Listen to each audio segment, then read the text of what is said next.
ગુજરાતમાં છેલ્લા ઘણા સમયથી સરકારી કર્મચારીઓ ક્યાંક ને ક્યાંક વિવાદમાં આવતા હોય છે, ત્યારે ખાસ કરીને હવે ક્યાંક તલાટીઓને લઈને પણ એવા જ સવાલો ઊભા થયા છે। આમ તો તલાટીનું કામ શું હોય છે? કોઈ પણ સામાન્ય વ્યક્તિ તેમને વિકાસના કામો છે, પોતાના ગામના કામોના સવાલ પૂછે તેનો એક સામાન્ય જવાબ આપવાનો હોય છે, અથવા તો પછી એ લોકોના કામને પાર પાડવાનું હોય છે। પરંતુ ક્યાંક હવે એક એવા તલાટી સામે આવ્યા છે કે જ્યારે લોકો તેમને સવાલ પૂછી રહ્યા છે ત્યારે આ જ તલાટી દ્વારા આ ગામ લોકોને ચોર કહેવામાં આવી રહ્યું છે। વિગતે ચર્ચા કરીએ સમગ્ર વિષયની। નમસ્કાર, હું હંસિની અને તમે જોઈ રહ્યા છો નિર્ભય ન્યૂઝ। આદિવાસી વિસ્તારમાં છેલ્લા ઘણા સમયથી ક્યાંક ને ક્યાંક વિકાસને લઈને ઘણા બધા સવાલો ઊભા થઈ રહ્યા છે, ત્યારે હવે સંખેડાના કંટેશ્વર ગ્રામ પંચાયતના તલાટી ગામ લોકોને ચોર કહેતા ગ્રામજનોમાં આક્રોશ જોવા મળ્યો છે। તલાટી દ્વારા ગામ લોકોને ચોર કહેતો વિડીયો પણ વાયરલ થયો છે। ગ્રામ પંચાયતના સભ્ય કિરણ વસાવા તલાટી પાસે ગયા હતા, માહિતી માંગવામાં આવી હતી। એ જ સમયે તેમના દ્વારા લોકોને ચોર કહેવામાં આવ્યું હતું અને આને જ કારણે ગ્રામજનોમાં રોષ જોવા મળ્યો છે। ખાસ કરીને ક્યાંક એવું પણ સામે આવ્યું છે કે આ ગામના લોકોએ સંખેડા મામલતદારને આવેદનપત્ર આપ્યું છે। સૌથી પહેલા તો એ દ્રશ્ય ઉપર નજર કરીને એ બાદ આ વિષયને લઈને વિગતે ચર્ચા કરીએ।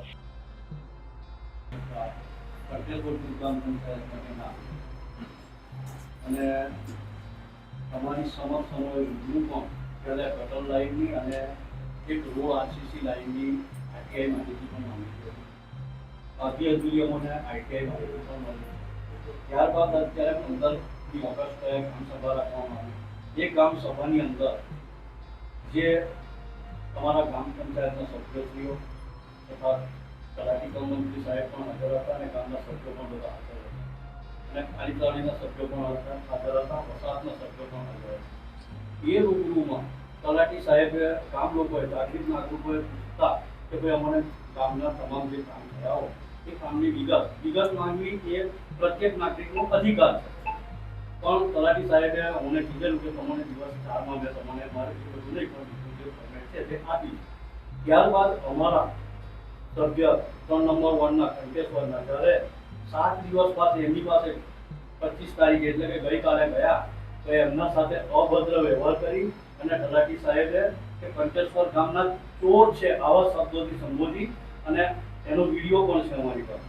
ચોર છો તમે, આ ચોર શબ્દ સાહેબ બહુ તલાટી કમ મંત્રી સાહેબ ન વાપરી શકે પણ ચોર શબ્દનો ઉપયોગ કરેલો છે અને જે સરપંચશ્રી છે એમના ઘેરવાળા વારંવાર એટ્રોસિટી કરી દઈશું, પછી એક ભાઈનું પેલા સાબિર ભાઈનું જીસીબી છે કે તારું જીસીબી 2 કલાકમાં બંધ કરાવી દઈશું, આવી અનેક વારો ધમકીઓ આપતા રહે છે।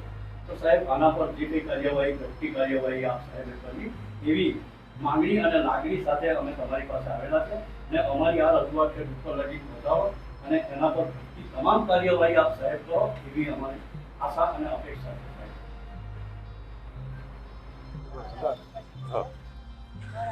આજ રોજ અમે સંખેડા તાલુકાના કંટેશ્વર જૂથ ગ્રામ પંચાયતમાંથી અમારા ગામ લોકો અને અમારા સભ્યશ્રીઓ અને બધા આગેવાનો અમે મામલતદાર સાહેબને આવેદનપત્ર આપવા માટે આવેલા હતા।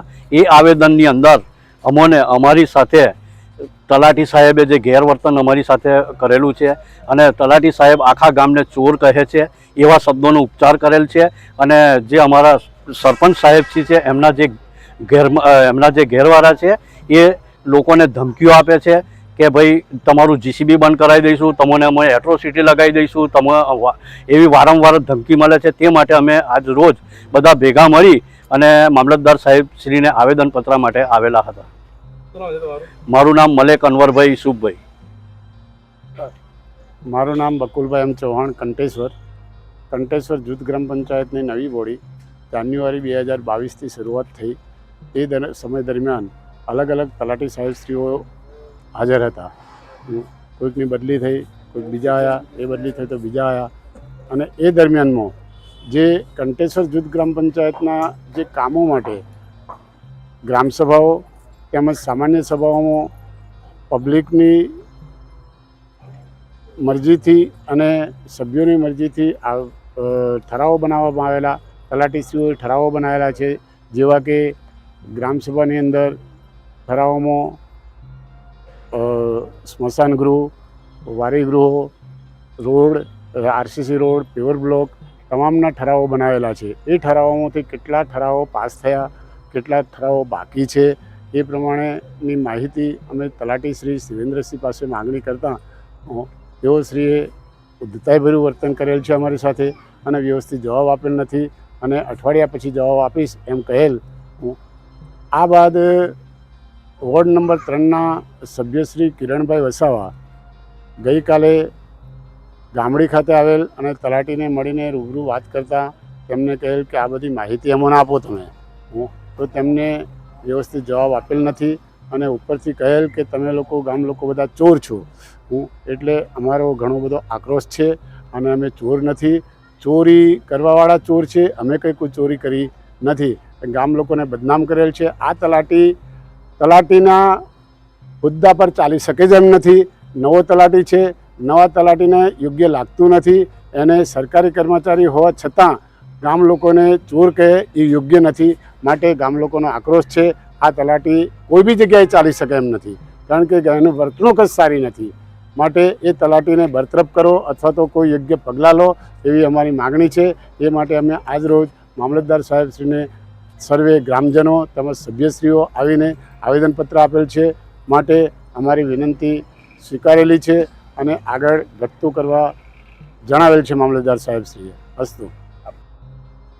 ખાસ કરીને ગ્રામજનોએ મામલતદારને આવેદનપત્ર આપીને આ તલાટીની સામે યોગ્ય પગલાં લેવામાં આવે એવી માંગ કરી છે. ખાસ કરીને અહીં તલાટી સાહેબને પણ કહેવું છે કે લોકો જ્યારે તમને સવાલ પૂછી રહ્યા છે, એ લોકોના કોઈ કામ છે, ત્યારે તમારે એમને ચોર કહેવાની શું જરૂર હતી? તમારું કામ છે એટલા જ માટે તમને નીમવામાં આવે છે ને લોકોનો તમારા ઉપર ભરોસો છે એટલા જ માટે લોકો તમને સવાલ પૂછી રહ્યા છે. પરંતુ ક્યાંક ને ક્યાંક ગુજરાતમાં છેલ્લા ઘણા સમયથી સરકારી કર્મચારીઓને લઈને અનેક એવા વિવાદો સામે આવી રહ્યા છે. લોકો જ્યારે તેમની પાસે પોતાની સમસ્યા લઈને જતા હોય છે, એ જ સમયે આ જ સરકારી કર્મચારીઓ છે એ સામાન્ય જનતાને ક્યાંક ને ક્યાંક ગણકારતી નથી હોતી. અને હવે ક્યાંક આવો જે કિસ્સો છે તે સંખેડામાંથી સામે આવ્યો છે. જોવાનું રહેશે કે હવે આ તલાટીની સામે કઈ કાર્યવાહી કરવામાં આવે છે. તમારું શું માનવું છે આ વિષયને લઈને અમને કમેન્ટ કરીને ચોક્કસથી જણાવજો. તેની સાથે અમારી ચેનલ નિર્ભય ન્યૂઝને લાઇક, શેર અને સબસ્ક્રાઇબ કરવાનું ભૂલશો નહીં. નમસ્કાર.